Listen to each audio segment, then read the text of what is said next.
If you're doing a good job in your activism, chances are that you will eventually be asked to participate in a public debate. If you participate in such a debate, winning is often a good idea. So, let us go through the basics. 1.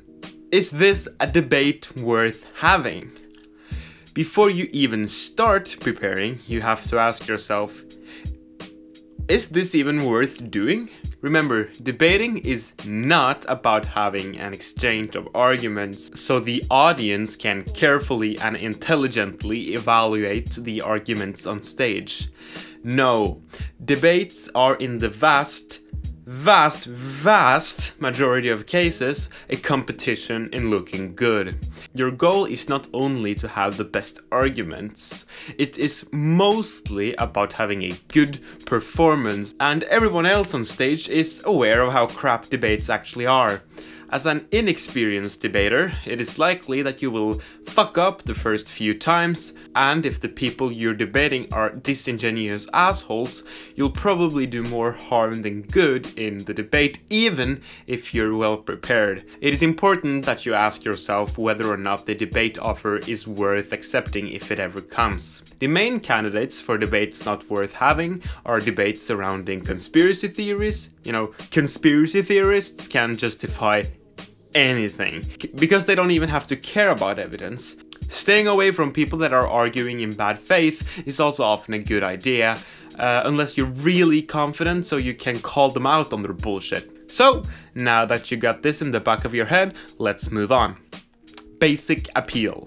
When doing anything that involves rhetoric, it is important that you, as a part of your preparation process, sit down and decide for yourself what kind of appeal you're going to go for. This part is mostly here as a reminder. I know you probably have heard about it already.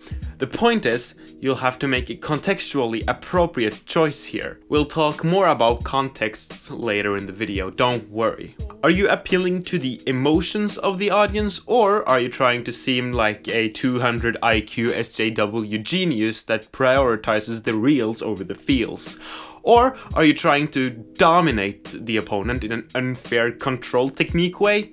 This is usually bad, but might be necessary when debating people doing the same thing. The basic forms of appeal is 1. Appeal to logic. If you're appealing to logic, your primary concern is to have the best arguments and present yourself as having an IQ so high that I can't counter it. 2. Appeal to emotions. Make the audience cry, tell them a story about your fucking pet, something like that. It works sometimes. 3. Appeal to strength. You're going to make that opponent cry themselves to sleep. You're going to dominate them. Which one you will go for, or which ones you will go for, will depend 110% on context. Anyway, we'll get to the context. But first, let's talk about some very basics that apply all the time. No matter what the fuck your appeal, no matter what context you find yourself in, you have to appear confident in your own opinions. This always means strengthen up your back. Your arms have to be in a natural position. You can of course use them to articulate, just don't do this or some. Yeah, you get the point. Either look directly at the audience or directly at the opponent, depending on what feels natural. You can play a game. The walls and the roof and the floor will make your eyes melt if you look at them for more than 5 seconds. So don't. Look comfortable, even if you're not comfortable at all. Your voice, appear confident. Don't articulate the point as if there are questions. This just makes you seem a little insecure in them, you know? I do this a lot, and while it can in some contexts seem like I'm just being understanding and thoughtful and open-minded, a debate is not the place for that. Clothes matter too. Dress up appropriately. If the context is formal, dress up formal. If the context is casual, dress casual. If you're working against the context, you need a really good excuse. If you can make it impossible for your opponent to personally attack you by dressing up a certain way, it's probably smart to do so. Vosh wrote a video called Rhetoric 101, which, by the way, has helped me significantly in making this video. Well, in that video, he illustrates this very well when he, as an anarchist, like me, shows up at a Jesse Lee Peterson show, a conservative idiot lacking any ability to think rationally, in a very patriotic, pro-America kind of t-shirt. Then Jesse simply can't attack him for hating America, and well, that worked. Now, let us get into the contexts. Rhetoric is extremely contextual.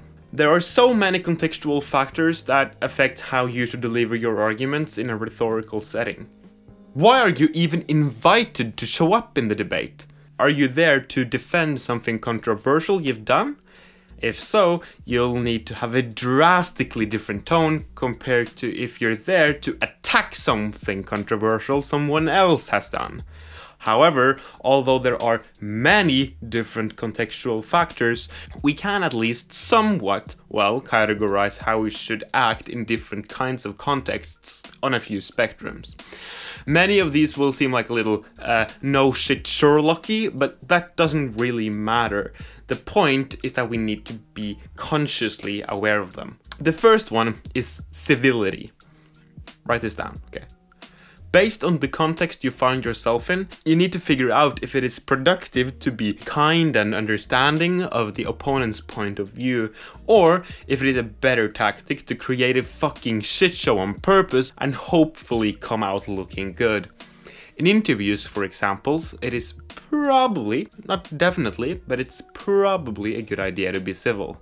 On a live debate on YouTube with conspiracy theorists, because they are so inherently irrational, so well done irrational in fact, that there's no way you can beat them with data, facts and logics, simply because they can dismiss the data and without, thinking critically. The second contextual spectrum is formality. Is the debate going to take place in a context where it makes sense to be formal, or is informality an advantage? On national news, it is definitely a good idea to be formal, but probably, and I'm sure there are contexts, but that's not the point. But if you're invited to a debate with some communists, an informal revolutionary worker appeal can be far more effective. Here, the way you dress is also obviously important. The last one is severity. And by that, I am not necessarily talking about the severity of the topics, but the severity of the situation. I can be discussing large, important topics in a casual way with a friend or on a YouTube video, but if I'm holding a speech in my parliament for some weird reason, if I ever do that, please stop me, then the situation is severe and I must remain extremely serious. These contextual spectrums don't always correlate. I can be very uncivil in a formal context. I can also be very severe in an informal context.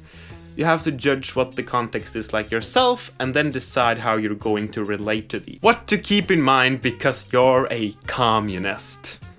So, those tips are quite general and can be used by anybody of any persuasion. As radical leftists, however, we also need to keep in mind the nature of our own beliefs. Let's be real.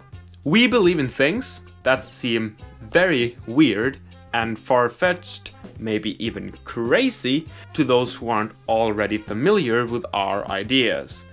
This makes it even more important for us to look good in a discussion, because the default for people unfamiliar with our ideas is to label us as extremists without even engaging with the ideas. Like, look at how they're treating Bernie Sanders, right? And Bernie Sanders, he's center left in Norway. Like, he's not even radical. But they can just, you get the idea? Yeah, but we are actually the leftist extremists. What this means is that if our performance is acceptable, the opponent will win. I don't want to make you feel pressured, but I truly believe that for it to be productive for us to debate at all, we must fucking crush it. We must like perform really, really, really well, because if we don't, people aren't forced to engage with our ideas. This is generally a problem we will always have in our rhetorical work. Our disadvantage is being the lunatics. We are the ones who have to prove the legitimacy of our position in almost all cases. The default is that the opponent is the smarter one. You must basically force the people you're talking to engage with our ideas, because the default is they won't, and by force I mean, you know, using so good rhetoric that it's irrational to not engage with them. Yep, that's my take. So I hope you like this. You should click the like button. You should dab for me and click the subscribe button and the bell. I have a book here for some reason. I haven't read it. I have no idea what the content is. It's Kropotkin, and I assume it's good.